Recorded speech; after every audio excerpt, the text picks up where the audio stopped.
somos suenan timbres, la palabra que camina.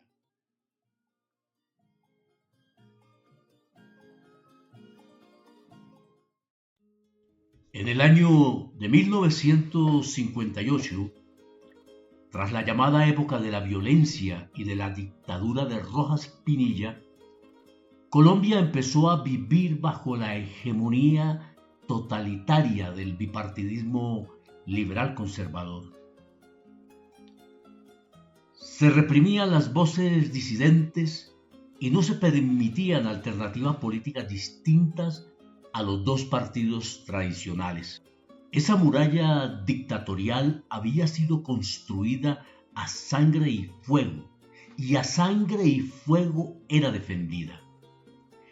Esta fue una de las razones para que, para muchos, la lucha armada fuera una forma de poder expresarse o sobrevivir. Esa es la historia de Colombia durante los últimos 60 o 70 años.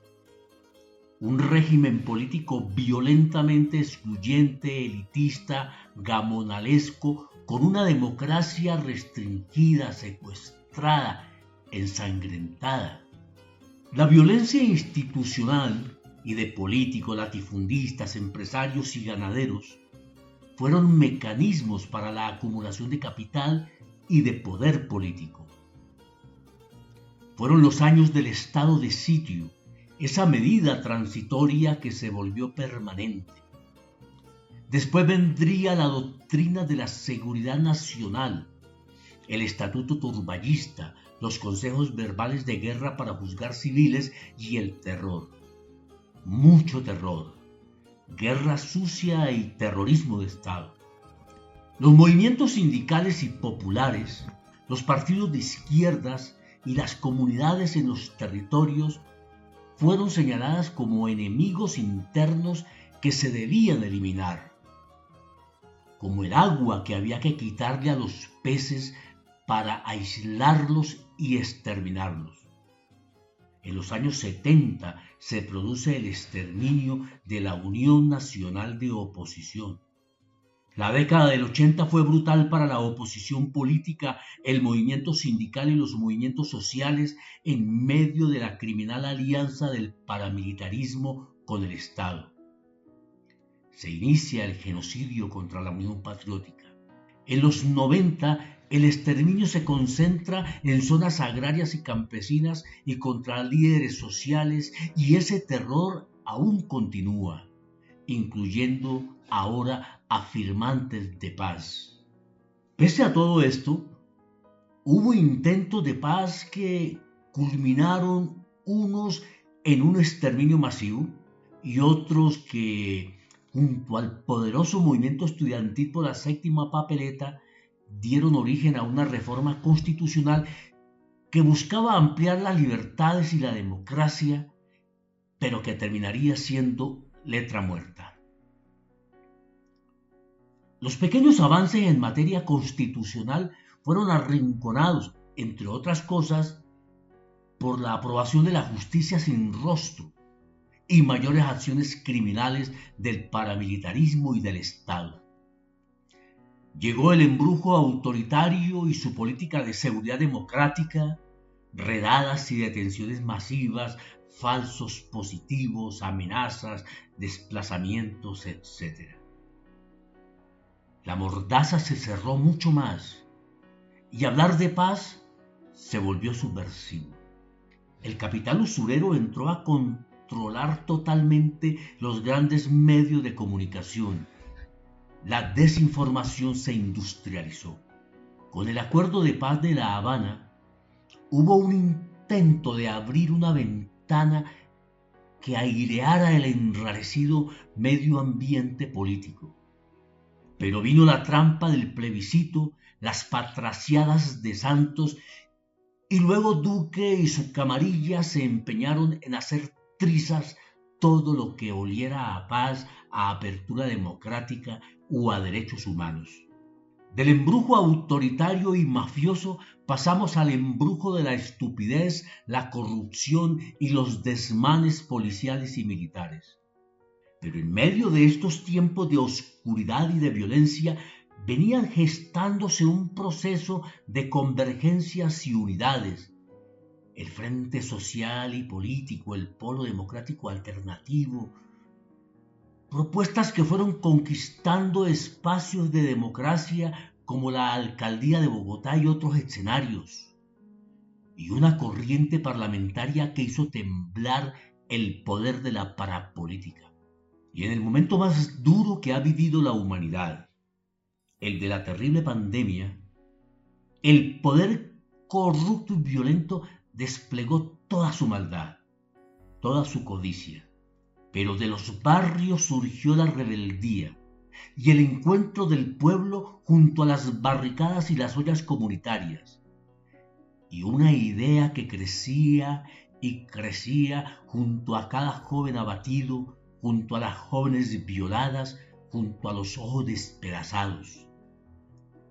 Había que cambiar al país.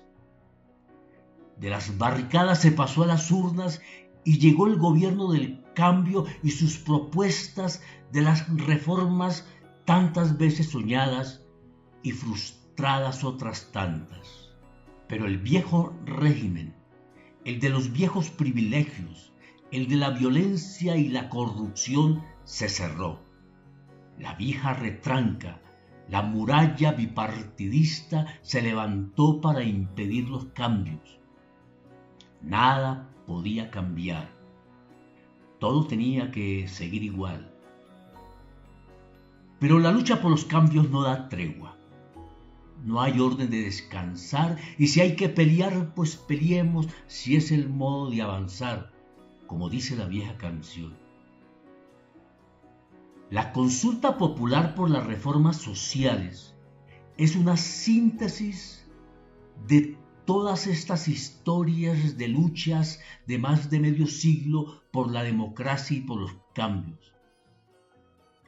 Es cerrar un ciclo en la democracia restringida y secuestrada y que la ciudadanía pueda tener voz, voto y capacidad de decidir, ser sujetos constituyentes y crear poder popular. Es la respuesta necesaria a la cerrazón de los viejos clanes políticos gamonalescos que han sido heredados por delfinatos igual de codiciosos y avarientos. Un cónclave cerrado y estrecho de representantes del viejo país no pueden imponerse a toda la nación. Es una gran batalla la que viene.